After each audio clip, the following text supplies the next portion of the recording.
Hi guys, അപ്പോൾ എല്ലാവർക്കും happy Onam. ഓണമായിട്ട് രാവിലെ തന്നെ ഞങ്ങൾ എല്ലാവരും കൂടി പള്ളിയിലോട്ട് പോയിട്ടോ. തെക്കേപ്പള്ളിയിലായിരുന്നു പോയിട്ടുണ്ടായിരുന്നേ. പള്ളിയിലത്തെ കഴിഞ്ഞിട്ട് ഞങ്ങൾ കുറേ നേരം അവിടെ തന്നെ നിന്നിട്ടുണ്ടായിരുന്നു. പിന്നെ കാലത്ത് നല്ല ക്ലൈമറ്റ് ആയതുകൊണ്ട് ഞങ്ങൾ ഒറ്റ മൈൽ നേരെ കണ്ടക്കടയിലോട്ട് ഇട്ടിട്ടുണ്ടായിരുന്നു കേട്ടോ. പിന്നെ അവിടെ കുറേ നേരം ചുറ്റിക്കറങ്ങിയൊക്കെ നടന്നിട്ടുണ്ടായിരുന്നു. അവിടെ ഞങ്ങളുടെ വീട് അവിടെ നിന്നാൽ കാണാൻ പറ്റും. ആ കാണുന്നതാണ് ഞങ്ങളുടെ വീട്. പിന്നെ ഞങ്ങൾ നേരെ വീട്ടിലോട്ട് പോയിട്ട് ഡ്രസ്സൊക്കെ മാറിയിട്ട് പൂ പറിക്കാൻ വേണ്ടിയിട്ട് പോന്നു. പൂ കുറേ ഉണ്ടായിരുന്നുകൊണ്ട് ഞങ്ങൾ കടയിൽ പോയി വാങ്ങിക്കണ്ടേ വന്നു. പിന്നെ വീട്ടിൽ വന്നിട്ട് അതൊക്കെ പിച്ചെടുക്കലായിരുന്നു. ഞാനും അമ്മൂമ്മയും കൂടി ആയിരുന്നു പിച്ച് ചെയ്ത്.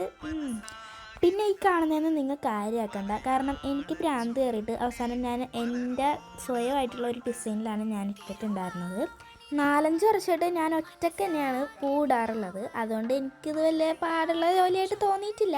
പിന്നെ 1.5 മണിക്കൂർ എടുത്തു ഞാൻ ഇത് ചെയ്യാൻ വേണ്ടിയിട്ട്. എല്ലാ കൊല്ലവും ഞങ്ങൾ മുറ്റത്താണ് ഇടാറുള്ളത്. ഈ പ്രാവശ്യത്തെ പിന്നെ മഴയും വെയിലും ഒക്കെ എപ്പോഴായിരിക്കും എന്ന് അങ്ങോട്ട് പ്രഡിക്റ്റ് ചെയ്യാൻ പറ്റാത്തതുകൊണ്ടിട്ട് ഞാൻ വിചാരിച്ചു അകത്തിടാന്ന്. അകത്തെന്ന് വെച്ചാൽ സിറ്റ് ഔട്ടിലാണ് ഇട്ടിട്ടുള്ളത്. പിന്നെ എല്ലാ പൂവും ഞങ്ങൾ പുറത്തുനിന്ന് വാങ്ങിച്ചല്ല, അരളിയും തുളസിയും വാടാമുല്ലയൊക്കെ നമ്മ പറമ്പിൽ നിന്നൊക്കെ പറിച്ചതായിരുന്നു. എന്തൊക്കെ പറഞ്ഞാലും ഫൈനൽ ലുക്ക് പൊളിയായിരുന്നു. പൂക്കളത്തിൽ തന്നെ നിന്നാൽ ശരിയാവാത്തോണ്ടിട്ട് ഞങ്ങൾ എല്ലാവരും കൂടി വാഴയില വെട്ടാൻ വേണ്ടിയിട്ട് പോയിട്ടുണ്ടായിരുന്നു. അമ്മ അടുക്കളയിൽ നല്ല തകർത്ത് പണിയാണ്. എല്ലാം റെഡിയായി ഇങ്ങനെ മേശപ്പുറത്തിരിക്കുമ്പോ കഴിഞ്ഞതിന്റെ മുമ്പത്തെ വർഷം വരെ ഞങ്ങളുടെ ഇവിടെ അപ്പൂപ്പ ഉണ്ടായിരുന്നു. ഇപ്പൊ അപ്പൂപ്പ ഇല്ലാന്ന് ഓർക്കുമ്പോൾ ചെറിയൊരു സങ്കടം, ചെറുതല്ല വലിയൊരു സങ്കടം. പിന്നെ നമ്മുടെ ഇന്നത്തെ സദ്യ സ്പെഷ്യൽ ചിപ്സ്, ഉപ്പേരി, മധുരക്കറി, ക്യാബേജ്, കൂട്ടുകറി, പഴം, പപ്പടം, പിന്നെ ബീട്രൂട്ട് പച്ചടി, പിന്നെ തോരൻ വന്നു, അവിയൽ വന്നു, എരിശ്ശേരി വന്നു, ചോറ് വന്നു, സാമ്പാറും വന്നു, പായസവും വന്നു.